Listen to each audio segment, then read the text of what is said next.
तुम्हारे कल्याण का कोई और मार्ग है ही नहीं, एकमात्र भगवान का नाम जप भजन।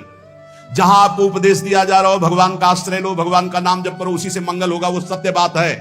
इसके सिवा कोई कहता हो हम तुम्हारा परम कल्याण कर देंगे, हम तुम्हारा अपने बल से कुछ कर देंगे, तो मुझे लगता है कि इन बड़े महापुरुषों से बढ़कर कोई नहीं है सृष्टि में, कोई नहीं इन बड़े महापुरुषों से बढ़कर। ये क्या कह रहे हैं?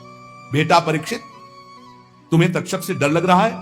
बोले ना गुरुदेव, अब करोड़ों तक्षक साक्षात मृत्यु का रूप धर के आ जाए तो आपने जो मुझे अमृत पिलाया इसके बल से मुझे कोई भय नहीं। बेटा ब्रह्म स्वरूप परीक्षित, अपने स्वरूप में स्थित रहना, और कह के चल दिए। ये नहीं रोका कि तक्षक को रोक लेते। इतने बड़े बड़े ब्रह्म ऋषि बैठे हुए थे, जब भागवत सुना रहे थे, किसी ने भी तक्षक को रोकने की बात की क्या? क्यों? एक ब्रह्म ऋषि का श्राप है, भगवान का विधान है। तो ये रोग, ये नाना प्रकार के संकट हमारे पूर्व कर्मों के अनुसार आते हैं। एकमात्र भगवान का भजन करके हम इनको सहे, और अगर अपना अगला जन्म ना होने पावे, हो भी तो भगवत भक्त मनुष्य के रूप में हो, नहीं तो भगवान को हम प्राप्त हो जाएं। कोई भी दंभ नाटक काम नहीं करता, ध्यान रखना। इस संसार में कौन काहू के सुख दुख कर दाता, निज कृत कर्म भोग सुन भ्राता। इस दिमाग में बैठा लो सत्संग के द्वारा। नाहृतोन्यः शिवः पंथा विसता संस्कृतावि वासुदेवे भगवती भक्ति योगो यतो भवे। इसके लेखक हैं भगवान श्री कृष्ण द्वैपायन व्यास जी, कहने वाले हैं परमहंस श्री सुखदेव जी, और सुनने वाले हैं महान सम्राट गर्भ में भगवत साक्षात्कार किए हुए परीक्षित जी महाराज। कह रहे हैं संसार चक्र में पड़े हुए मनुष्य के लिए एकमात्र साधन है भगवान श्री हरि के चरणों की भक्ति। इसके अतिरिक्त और कोई सिवा पंथा नहीं है। शिवा माने कल्याण, पंथा माने मार्ग, और कोई कल्याण का मार्ग नहीं है। एकमात्र भगवान वही हरि है, वही हर है। उन्हीं की भक्ति के द्वारा ही हम अपना संसार चक्र से उद्धार कर सकते हैं। पिबन्ति ये भगवत आत्मनः सताम कथामृतम श्रवण पुटेषु संभृतम पुनन्ति ते विषय विदूषिताशयम ब्रजन्ति तच्चरण सरोरुहांतिकम। जो रोज सत्संग सुनते हैं, जो रोज भगवान की चर्चा सुनते हैं, कानों में भर भर कर भगवान के नाम गुण लीला रूप का पान करते हैं अमृत का, उनके हृदय से विषैला विष भोगों का उतर जाता है, हृदय शुद्ध हो जाता है। और जहां हृदय शुद्ध हुआ तो भगवान यही हृदय में प्रकाशित हो जाते हैं। श्री सुखदेव जी महाराज कहते वासुदेव कथा प्रश्न पुरुषास्त्रीन पुनाति वक्तारम प्रच्छकम श्रोतस तत्पाद सलिलम यथा।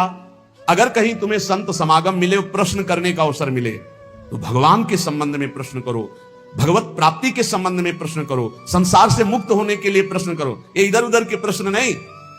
देखो, बड़ा कीमती समय संतों का है। यदि एक बार वो तुम्हें समय देते हैं तो ऐसा बनाओ कि वो एक बार तुम्हारे अनंत जन्मों की बिगड़ी बना दे। श्री सुखदेव जी कहते यदि श्री कृष्ण के संबंध में प्रश्न किया जाए तो प्रश्नकर्ता और उत्तरकर्ता दोनों पावन हो जाते हैं।